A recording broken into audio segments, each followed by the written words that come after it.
Vamos a orar. Padre, gracias te damos por este testimonio que refleja el sacrificio, el esfuerzo, Señor, que tenemos que hacer muchas veces para mantenernos en los principios, Señor, ante las dificultades que tenemos en nuestro día a día. Gracias por esa residencia que les has dado, que yo sé que es con un propósito, Señor, de seguir ganando y llevando tu evangelio a muchas más personas, Señor, trayendo tu reino a esta tierra, Señor, y permitiendo que muchos más que tú has llamado vengan a reconciliación contigo.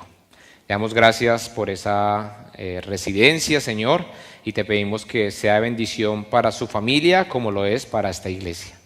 Padre, hoy te pedimos que seas tú usando mi vida al predicar tu palabra. Exhórtanos, pero sobre todo ayúdanos a crecer cada día como lo has hecho hasta el día de hoy. Confiamos en que tu Santo Espíritu habla, ministra a nuestros corazones.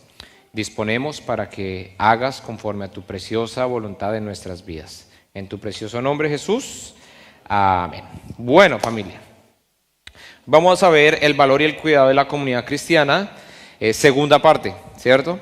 Esta segunda parte vamos a hablar cuidando a los que se han apartado. Hace 8 días hablábamos cuidando a los que están en la comunidad, ¿cierto?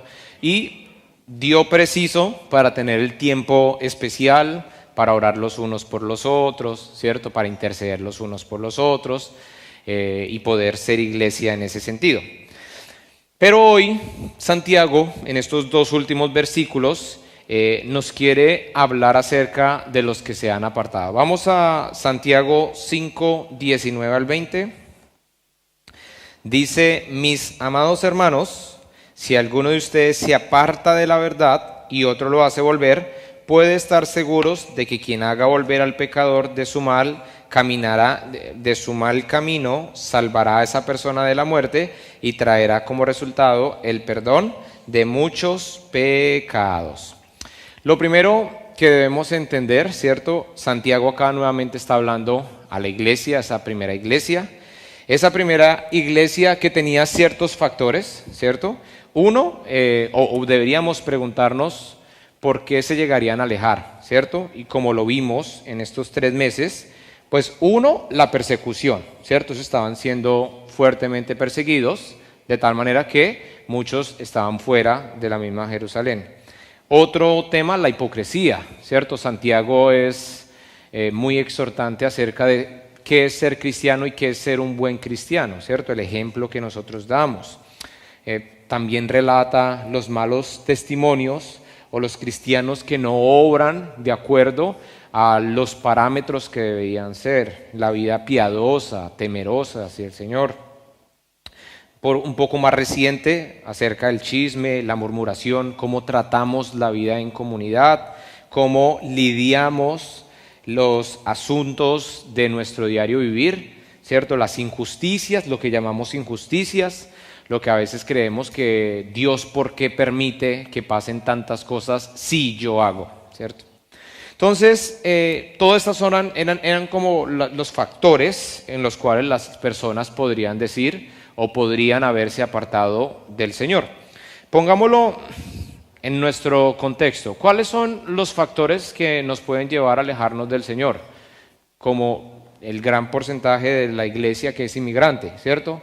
El proceso migratorio, finanzas, bueno, es muy general para todo el mundo, enfermedad, uno que es muy común, que es el trabajo, ¿cierto? En Colombia, los que somos colombianos, pues tendemos a tener horario de oficina, lunes a viernes, es muy normal. Y acá que nos toca, en algunos casos, trabajar fines de semana. Y en ese sentido, algunas veces sábados, tarde, noche. El porcentaje de personas que llegan a las iglesias, de manera general, pidiendo orar por un trabajo o por una necesidad financiera es muy alta. Y así mismo como llegan, así mismo se van, porque una vez que su necesidad es resuelta, pues no hay un motivo para estar, ¿cierto? No debería ser, pero es algo que pasa muy comúnmente. Entonces, ¿cuál sería el punto para nosotros alejarnos? Los afanes de la vida, las injusticias, prácticamente lo mismo que la carta nos está hablando, ¿cierto? Murmuraciones, chisme. Nosotros venimos de una iglesia que las salidas de una persona de la iglesia era un tema muy mal manejado, pésimamente manejado.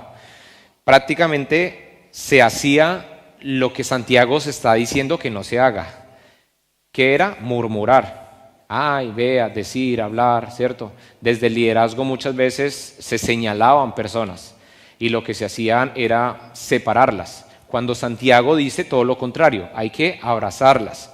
Entonces, tenemos que entender que el panorama de Santiago no es muy diferente al panorama nuestro, ¿cierto? Entonces, una cosa que debemos entender es que esta carta, esta última parte de la carta, está dirigido a personas que han creído en la verdad, creyentes. No está dirigido a los que no creen, está dirigido a los que sí creen, ¿cierto? Esta parte no es netamente evangelística, de llevar el evangelio, es más bien de exhortación a los que ya escucharon y habían procedido en pos del evangelio. En ese sentido, pues acá nos muestra un escenario. Todos estamos dispensos o muy propuestos o muy dados a caer y alejarnos de la verdad, porque es la condición humana, somos pecadores, ¿cierto?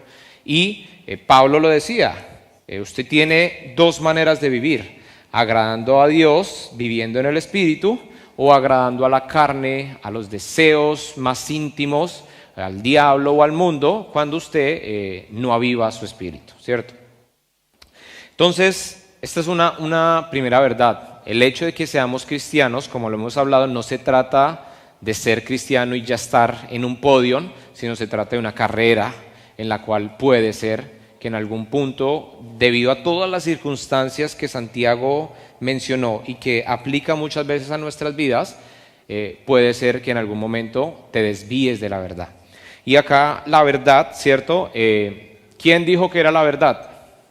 Jesús dijo, yo soy el camino, yo soy la verdad, yo soy la vida, nadie viene al Padre sino a través de mí, ¿cierto? Cuando hablamos de apartarse de la verdad, es apartarse de Jesús, apartarse de las enseñanzas de Jesús, ¿cierto? Apartarse de lo que Jesús quería para sus discípulos. Y pues nosotros somos discípulos de Cristo, ¿cierto? Una de las cosas, o un ejemplo, las cruzadas. ¿Todos han escuchado las cruzadas? Las cruzadas es algo horroroso, ¿cierto? Inmundo.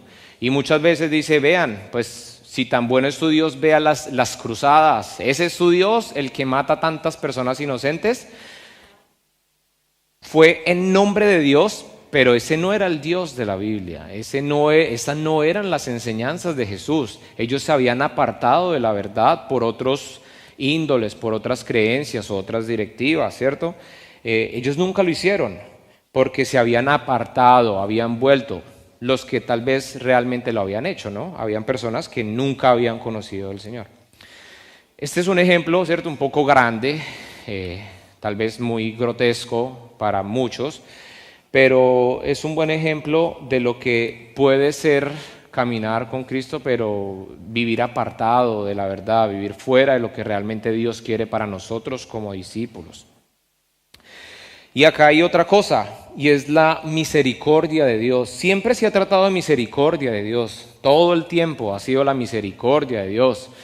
¿Qué es la misericordia de Dios? Que no recibimos de Dios lo que deberíamos, sino que Él lo exime, lo deja a un lado y permite que tú vengas a pesar de, ¿cierto? Siempre ha sido, desde el comienzo, ha sido la misericordia y la gracia de Dios. Pero en este punto, Santiago exhorta a que ellos vuelvan.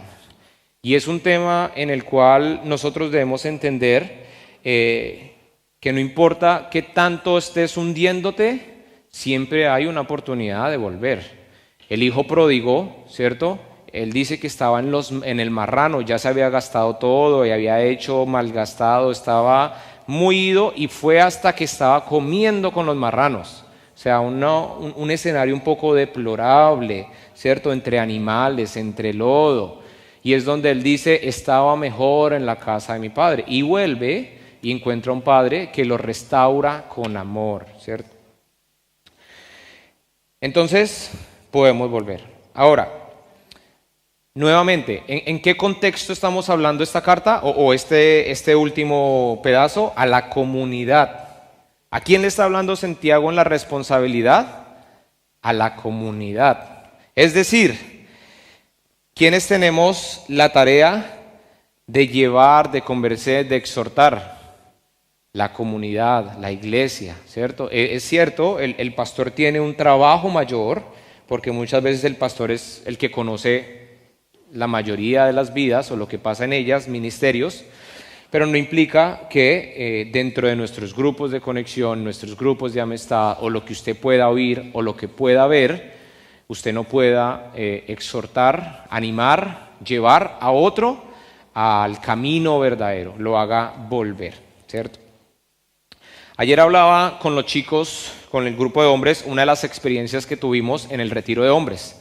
Resulta que Steven, un amigo de la familia, o sea, de la iglesia, llevó su camioneta, una Tritón más nueva que la mía, y se quedó enterrado, ¿cierto?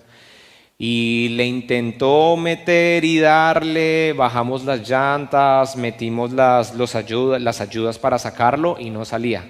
Le dimos pala de todo y no salía. Llegó un punto donde entendimos algo, que esa camioneta sola no iba a salir. No iba a salir. ¿Qué tocó hacer? Llevar mi camioneta y empujarla y sacarla. ¿Cuál era la enseñanza que yo les compartí ayer a los chicos? Hay momentos en la vida que tú crees que puedes salir solo y lo único que te estás haciendo es enterrándote más. Y por eso es la iglesia, por eso es la comunidad, por eso es el liderazgo, por eso tienes un líder, por eso tienes un pastor. Porque hay momentos en la vida que necesitas un empujón. No para salvación, no para que te eximan pecados, sino para que te ayuden a llegar donde debes estar o donde deberías estar. Un lugar donde ya puedas empezar a andar como debería ser. Si me está entendiendo, el propósito que Santiago está acá señalando a la iglesia es que la iglesia debe, usted como persona que se congrega, miembro de esta iglesia, usted tiene la responsabilidad en su vida, al igual que tiene la responsabilidad en la vida de los demás.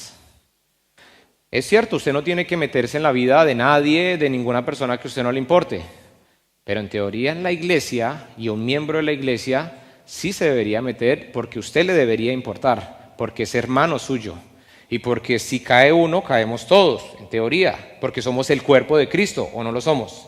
Si se enferma un dedo, usted se quita el dedo y dice, qué embarrada, me quedé con 9. Igual con 9 puedo hacer cosas, ¿cierto? No. Usted intenta sanarlo. Y la última opción, inclusive médicamente, es cortarse el dedo. Médicamente, nunca van a contemplar la amputación de un miembro como algo de una vez de hacerlo. Siempre es la última opción. Y en ese mismo sentido, la iglesia debe ver los miembros de la iglesia. Pero en ese sentido, nosotros debemos estar dados a que las otras personas, miembros de la iglesia, hermanos, ¿cierto? No implica que una persona nueva venga y empiece a decir, pues es nueva, ¿cierto? No sería considerado un miembro de la iglesia. Ya eso lo vimos hace un tiempo, quién era el miembro de la iglesia y demás. Tener la disposición del corazón de recibir esa exhortación. La disciplina espiritual. Todos hemos escuchado, yo les he mencionado un par de veces sobre la disciplina espiritual que habla Pablo, ¿cierto? La disciplina espiritual, yo hablo primeramente con la persona, después llamo a un testigo y si no lo traigo delante de la congregación, delante de un grupo o algo similar. Resulta que la disciplina se ve mal muchas veces porque se ve como un castigo, se ve como un juicio, se ve como la escoria, vamos a ir, es cierto, te voy a enjuiciar. Y resulta que la disciplina tiene el objetivo de traer y ayudar, ¿cierto? Si yo sé que Richie está haciendo algo, mi tarea, Richie, estás haciendo mal, porque mira lo que la Biblia dice. Hombre, ¿qué estás haciendo? Ven, oremos, ayunemos, ¿cierto? Si Richie no sigue en ese sentido, busca otra ayuda, no con el ámbito de murmurar ni de ser chisme, sino decir, no puedo solo. ¿Quién es el líder de Richie? El pastor. Pastor, está pasando esto con Richie, yo hice esto, pero yo veo que él todavía no despierta. Ayúdeme a ayudarlo. ¿Sí me explico? Ese es el propósito de la disciplina. La disciplina tiene como objetivo ayudar a que vuelva de donde se ha extraviado. Y es una de las cosas que tenemos que aprender y tener la madurez para verlo de esa manera. Porque así debe funcionar la iglesia. Es que no nos gusta, a nadie le gusta que se metan en la vida del otro. Pero Dios quiere que lo hagamos de esa manera. Por eso es el cuerpo, ¿cierto? Y es lo que he dicho. De tantas maneras que Dios pudo usar para explicar la iglesia, la comunidad de fe, escogió el cuerpo. Y es porque el cuerpo es vivo. El cuerpo, todos los miembros son importantes. No hay ninguno que no sea importante. Para mí es tan importante mi hígado, tan importante, que me produce muchas cosas en mi cara, en mi cuerpo, en cómo aparezco, en mi ánimo. Pero dígame, ¿quién cuando yo entre por esa puerta me va a decir, qué lindo el hígado como lo tienes? La única que me dice eso es Jennifer. Y en lo contrario, me va a decir, pastor, ¿cómo ha estado comiendo? Ese hígado lo tiene inflamado, ¿cierto? Una cosa así. Ya cosas de nutricionista, ¿cierto? Pero nadie va a decir, ¿y el hígado? Quédese sin hígado. Quédese sin una mano. Quédese sin un ojo. Pero quédese sin hígado a ver si funciona. Y es el punto que a veces nos gusta darle más prioridad a ciertas cosas cuando hay otras que son más esenciales. Siguiente. Pueden estar seguros de quien haga volver al pecador de su mal camino, salvará a esa persona de la muerte y traerá como resultado el perdón de muchos pecados. Habrá restauración, restitución, ¿cierto? Habrá nuevamente una reconciliación dentro de lo que se pudo haber perdido en su identidad, ¿cierto? Dios, al nosotros nacer de nuevo, nacemos de nuevo y nacemos con una identidad como hijos de Dios. Eso es una verdad, eso es algo que es, la Biblia lo dice y así es. Pero a través del tiempo hay alguien que sí sabe muy bien cómo hacernos caer y es apuntando a nuestra identidad y es cuando empezamos a fallar porque recordamos lo que éramos antes, no Dios de que ya te venga a recordar lo que eras, no. Porque Dios dice que tú eres una nueva criatura, que las cosas viejas pasaron, todas son hechas nuevas. Más bien, ¿cierto? El acusador, el que sí te acusa. ¿Y por qué pasa eso? Porque muchas veces permitimos cosas en nuestras vidas que no se someten en obediencia a Cristo, ¿cierto? Porque desobedecemos, porque abrimos puertas, porque caemos en las concupiscencias de nuestra vida, en los pecados, ¿cierto? Y vamos entrando poco a poco. Entonces, Santiago acá lo muestra de esta manera. Hará volver y realmente pueden estar seguros de que el que haga tal cosa traerá un gran resultado, un gran cambio, habrá honor, ¿cierto? ¿Y cuál debe ser el honor o cuál debe ser el gozo o la alegría? Saber que un hermano que estaba perdido, que estaba extraviado, que estaba mirando para donde no era, ha vuelto a su camino. Y es algo muy sencillo de que si usted estuviera en ese lugar, usted querría que alguien hiciera lo mismo por usted, ¿o no? Porque si usted dice que su vida ha sido transformada, que Dios es lo mejor que le ha pasado en su vida, que realmente hay un antes y hay un después, pues si usted es coherente a esas palabras, usted quiere vivir en eso mismo, ¿cierto? Entonces, si usted se está extraviando, usted va a querer que alguien le ayude, lo jale, le guíe, le exhorte. Esto es lo que Santiago explica en estos últimos, a los que se han apartado. ¿Y cómo debemos reaccionar a eso? Pues lo último que uno debe hacer es señalarlos. Lo último que uno debe hacer es dejarlos a un lado. Lo último que uno debe hacer es decir, bueno, pues por acá no vuelva. Por el contrario, uno debe tratar de abrazarlos, de hacerlos volver. Y acá hay un ámbito, y es que pues nosotros no somos la iglesia para todos. Hay personas que puede ser que no les guste la manera que hacemos una u otra cosa y está bien. El punto es que nosotros debemos entender y saber si esa fue la razón por la cual se fueron de acá, o si es un ámbito más espiritual, si ustedes ven que de pronto hay una persona que esté en pecado, exhortarla y hacer el proceso debido, con el ámbito de hacerle volver. ¿Es difícil? ¿Sí? ¿No? ¿Sí? Pues realmente, sí y no. Sí es difícil por el concepto que la sociedad te dice y en el cual nos hemos envuelto. Vive tu vida, haz de tu vida lo mejor, nadie se mete en tu vida, haz lo que tú quieras, como tú quieras y nadie tiene por qué decirte. Tú ya eres grande y no tienes por qué rendirle cuentas a nadie, ¿cierto? Pero resulta que nosotros sí tenemos que rendirle cuentas a Dios. Y cuando usted se congrega en una iglesia y es miembro de una iglesia, usted tiene que rendirle cuentas al cuerpo de Cristo. Lo aprendíamos la otra vez en los términos de la membresía, todo lo que debía hacer un miembro de la iglesia: orar, ayudar, dar, ¿cierto? Entonces, en este ámbito, yo sé que uno muchas veces está en el pensar de, yo no tengo que meterme en la vida de otro. Es que no es la vida de otro, es un hermano en la fe. Y eso es lo que nosotros debemos aprender a ver. Las personas que hemos depositado nuestra fe en Jesús como nuestro Señor, nuestro Salvador, son hermanos en la fe. Y debemos dolernos por ellos en su pecado, porque su pecado es muerte y es perdición para ellos. Es alejarse de la luz y cada día hundirse más en la oscuridad. Y por el otro lado, los que dicen que no, que es sencillo, pues cuando uno aprende a ver la iglesia con los ojos del Señor, se vuelve relativamente sencillo, porque tú no estás en una posición de juzgar, tú estás en una posición de amar.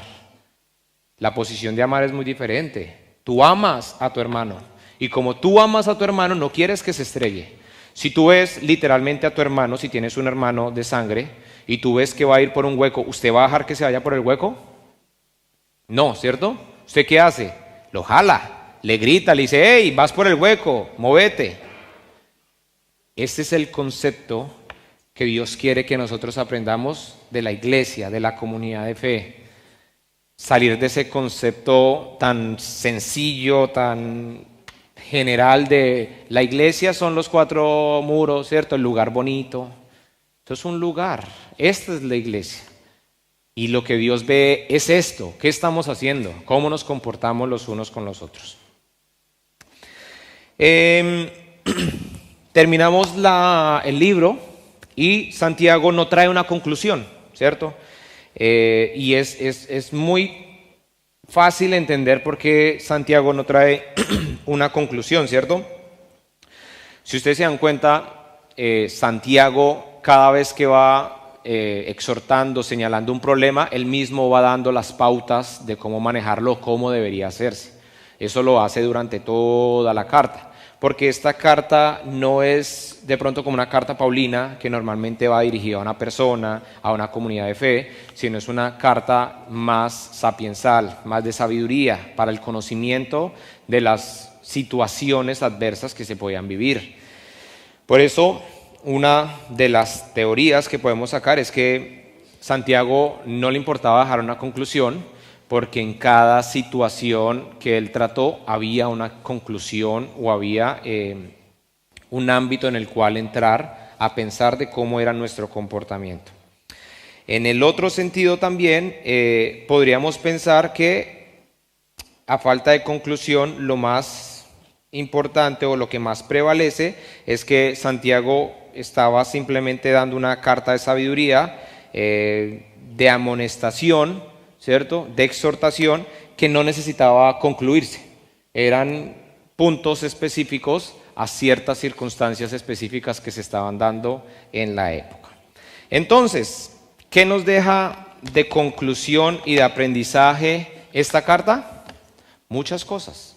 Y a cada uno individual, yo creo que cada uno hemos crecido en los diferentes aspectos que Santiago viene a exhortarnos de la manera como estamos viviendo nuestra vida cristiana. ¿Difícil? ¿Les pasó algo? Leímos Santiago, gloria a Dios, ¿cierto? Y vamos a seguir haciéndolo en el transcurso de las siguientes predicaciones. Ahorita el próximo fin de semana empezamos una nueva predicación acerca de la templanza, ¿cierto? Vamos a ir dando entre las dos cosas, temáticas específicas y libros de la Biblia. Para hoy, voy a invitarlos a que se coloquen de pie para orar. Y vean, una de las cosas más difíciles más difíciles es aprender a ver la persona al lado como mi hermano en la fe. Es difícil, ¿cierto? Porque sentimos de que yo no debo meterme en la vida de otra persona, ¿cierto? Pero es que esa no es cualquier otra persona. Es una persona que también ha creído en el nombre de Jesús y en lo que Él hizo en la cruz por ti y por mí. Esa persona también está viviendo de la gracia y la misericordia de Dios. No es mejor que yo, así como yo no soy mejor que Él. Mi propósito es obedecer a Dios, no obedecer a lo que la sociedad dice. La sociedad dice que cuida por ti, pero les hago una pregunta de una manera racional porque yo sé que ustedes son personas inteligentes. ¿A alguno le ha funcionado el tema cuida por ti? Dios nos creó de una manera para que nos viviéramos relacionando. Por eso lo primero que perdimos con Dios fue nuestra relación con Él.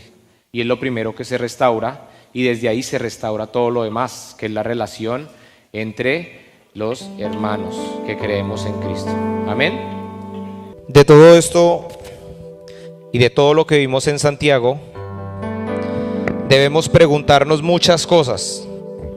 ¿Cómo está nuestra vida con el Señor? ¿Cómo estamos actuando en lo que es nuestra integridad? ¿Cómo estamos viviendo esa vida temerosa y piadosa?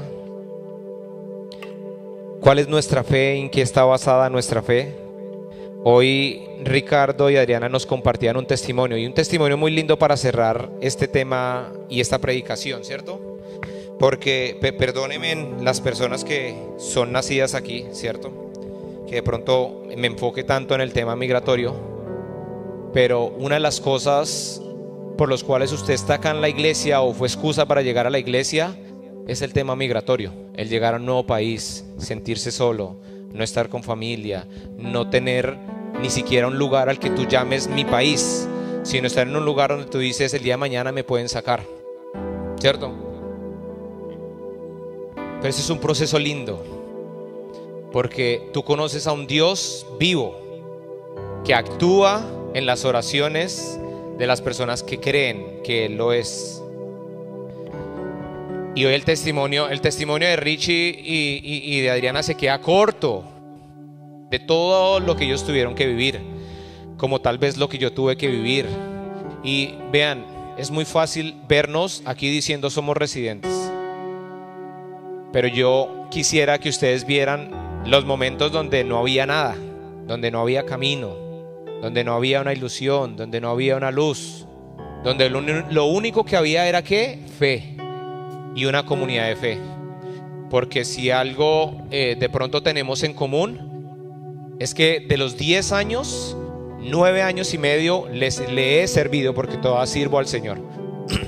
Y a pesar de lo que muchos me decían, no hagas eso, haz otra cosa, diviértete, Australia es para vivirla, nunca vas a aprender inglés con latinos, solo necesitas el inglés con personas que hablen inglés. Yo dije, mi Señor y mi Dios suplirá todo lo que yo necesite, y Él me dará, porque Él es el Rey de todas las cosas. Y así tenemos que creerlo. Vive una fe auténtica cada día. Dios no espera personas perfectas. Dios espera personas que le crean con el corazón, que caminen con Él, que batallen con Él, que peleen contra ustedes mismos, que digan, este soy yo, Señor. Ayúdame a ser como tú quieres que yo sea. Y hoy lo que más le pido, llévese una cosa. Dios lo puso en esta iglesia, y esta iglesia es su familia. Tal vez no están todo el tiempo y está bien, pero esta es su familia. El que está a su lado izquierdo, derecho, adelante, atrás, su pastor, líderes, diáconos, servidores, somos su familia. Y es difícil entender que tal vez no estás con tu familia sanguínea, pero Dios ha sido lindo, que te ha puesto en una espiritual, que desde mi parte como pastor estoy dispuesto a hacer lo que sea en mis manos para ayudarte en tu proceso. Y como siempre, lo mínimo, orar. Y espero que tú mismo hagas lo mismo por tus hermanos. Amén.